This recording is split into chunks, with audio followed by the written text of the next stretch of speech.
Late night cruise, y'all. Like that y'all thrown in there. Did that just for you guys.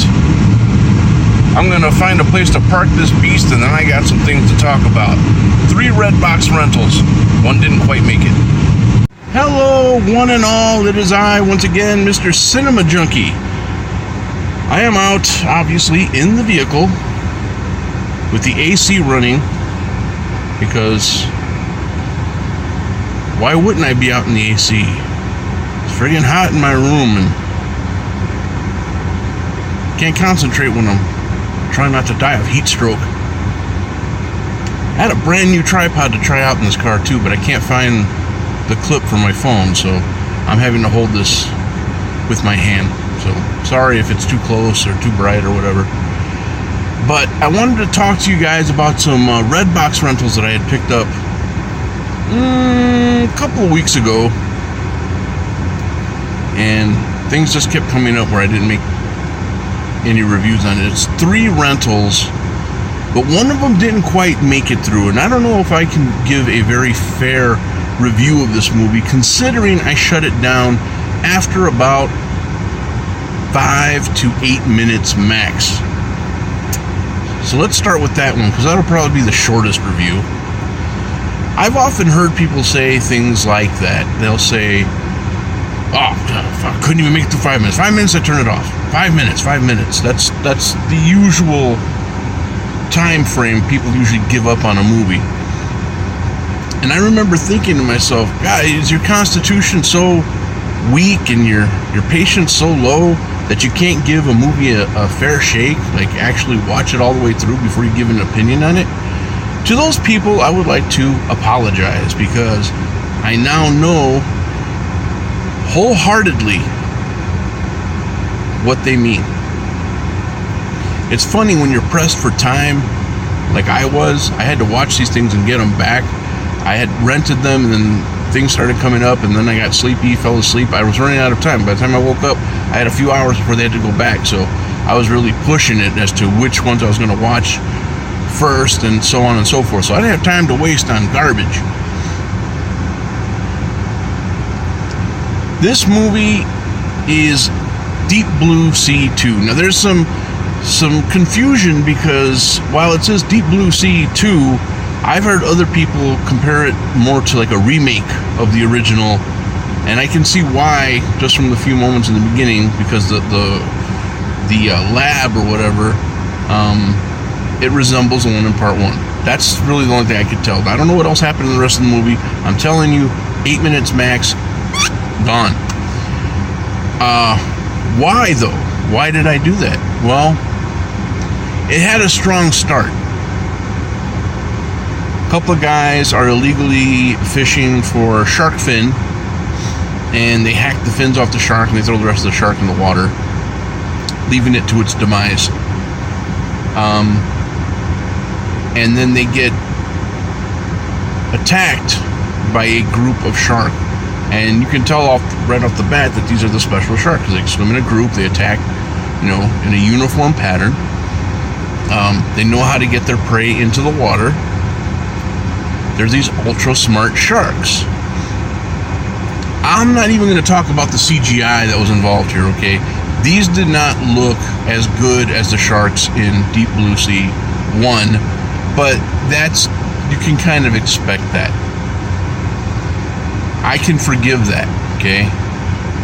We all know the sharks aren't real, so we kind of look past that. The initial attack on these fishermen was pretty meaty, fairly bloody, pretty well done to an extent, okay? But it was when they kicked into the title scene. The theme music, first off, horrible. Drowning in the deep blue sea or something like that. I forgot what they said, man, but it was just like hokey as hell. But even with that, I'm like, hey, I've heard some pretty bad theme songs before. Let's just let this thing run. Here's the thing I don't forgive, boys and girls. Bad writing. Bad writing, bad lines. it's just something that I feel like if you do an effect, right, and you go for like a special effect of some sort, and it looks good through your viewfinder, but it doesn't play well on the screen, okay, or you do a digital effect and it doesn't play out quite as clean as you wanted it to, it happens. Even acting, even if the acting doesn't come across the way you wanted it to, maybe you were just overly excited and you want to give them the benefit of the doubt, so you let it slide, and then when it plays out on the screen, you're like, ooh, we could have done that better. But writing is one of those things that gets proofread. It goes through a certain chain, and you can hear it, you can speak it, you're writing it out, and you're thinking, that could stay, that can go, this is no good. Writing to me is the one thing that it's like, it should be darn near flawless.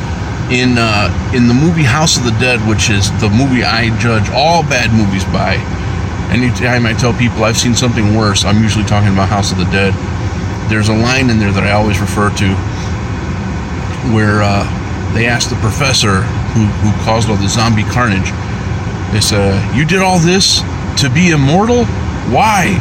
And he responds with, so I could live forever. No. It's kind of like answering a question with the same question, just worded differently. Immortal means live forever. So you did it to be immortal so you could live forever. You know what I mean? That just sounds dumb, in my opinion. So I'm watching this movie, and the professor or doctor or scientist or whoever he is shows up at the compound. He's the guy who rounded up the 5 sharks that were attacking the illegal fishermen. He used a little remote control. And he's talking to the guy there, and he says, hey, we had a jailbreak last night. And something to that effect. And the guy says, oh, how many got out? He said, all 5. And the guy responds with, that's 5 too many. That's where I shut it off. That's as far as I got. I'm like, nope. Ain't got time for this, man. So I give this movie a big NA because I didn't watch it. I couldn't. I won't. Boo. Now, set that one out of your mind now. Let's move on to one that I did watch. And it was the movie Unsane. Now, this one was good. It was a good psychological thriller, and I'm psychological to the 10th power, pretty much. It's about a lady who has some issues because she was stalked in her hometown by this guy. He became obsessed with her because she was his dad's caretaker. Then he starts, writing her and texting her and gets really obsessed with her and starts stalking her. She moves to another city, and she keeps seeing him everywhere. She goes to see a doctor, psychiatrist, and the psychiatrist has her sign some papers, but the papers that she signed, she doesn't realize that she just committed herself for 24-hour observation. She starts losing it a little bit. And who does she see inside the facility where she's hospitalized? That's right, that guy that's been stalking her. He's got a job there as a nurse. But everybody speaks so highly of him, and they don't believe her because she thinks she's having some kind of psychotic breakdown. She keeps telling him, screaming, hey, this guy's following me, he's gonna do something to me. And I was like, drug her up, calm her down. I felt really bad for this girl. I was like, oh my God, man, is anybody gonna investigate this guy a little bit? Is anybody gonna follow up a little bit? But no, man, they give her the crap end of the stick at every turn. And it gets really tense. It gets, sometimes I was kind of wondering, is she just giving up and kind of getting into what this guy is saying and doing? But nah, she's a smart cookie, man. She knows what she's doing.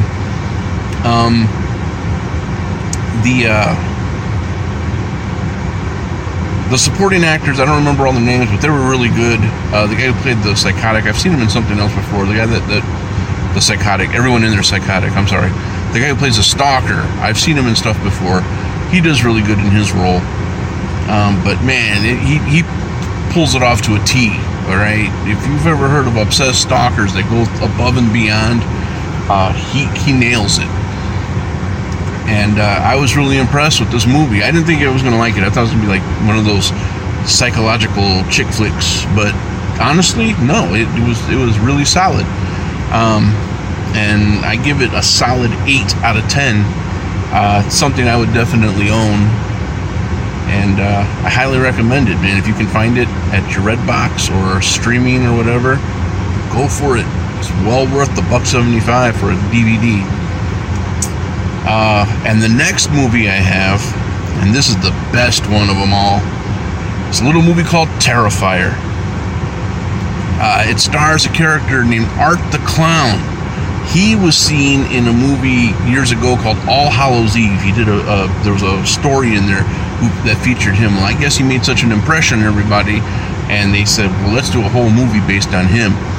And I got to tell you, man, I had a lot of fun watching this movie because it took me back to an earlier time of movie watching for me. It reminded me so much of 80s style slasher movies, but it was amped up just a bit. It was amped up the gore factor and stuff. Like if Eli Roth was doing movies back in the 80s, kind of like that, okay? I mean, there wasn't a whole lot left to the imagination on some of these kills. The guy who plays him, I didn't catch his name, but he pulled that part off very well. Played a really great psychotic clown. If you have a fear of clowns or know someone who has a fear of clowns, they scare easily with clowns. This one might drive them over the edge, okay? Because this guy is stuffed with nightmares. All right. So kudos to him. The gore effects, great. The splatter was good. There were maybe one or two parts where it was kind of like, you know, a slight eye roll on my part, like, no, whatever. But totally forgivable. I was really trying to think of what I was going to grade this movie, but I graded it not only on the visuals and not only on the storyline and the usual things you judge a movie by, but I also judged it by how it made me feel. It really helped me to regain a sense of youth.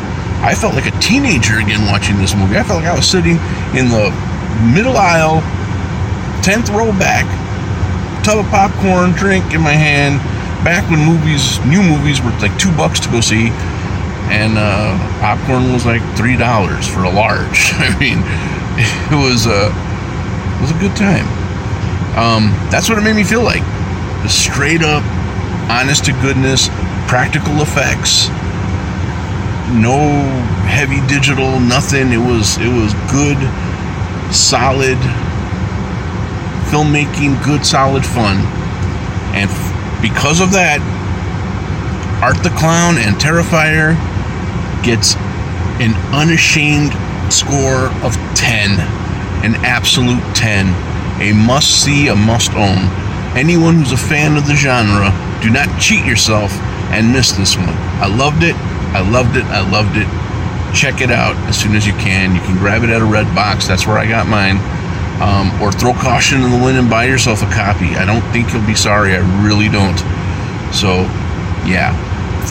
So, run it down again. Deep Blue Sea 2. Wasn't even worth seeing it through to me. And it gets like, it's a non-complete movie. I can't even grade it. Okay? Unsafe, good psychological thriller, tense moments, give that one an 8.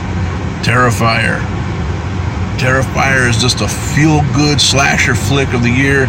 Gather your friends, have them come over, get some junk food, chill out, have a few laughs. I'm telling you, you're gonna enjoy this one. Big time fun. Solid 10. That's it for now, guys. I will be back with some more reviews sooner than you think. Thanks to everybody who checked out the little movie excursion I had the other day. That was a lot of fun. I can't wait to do that one again. Until next time, guys, this is Mr. Cinema Junkie signing off, wishing you all happy viewing. Thanks for watching. You know I appreciate you, and I'll be talking to you all real soon.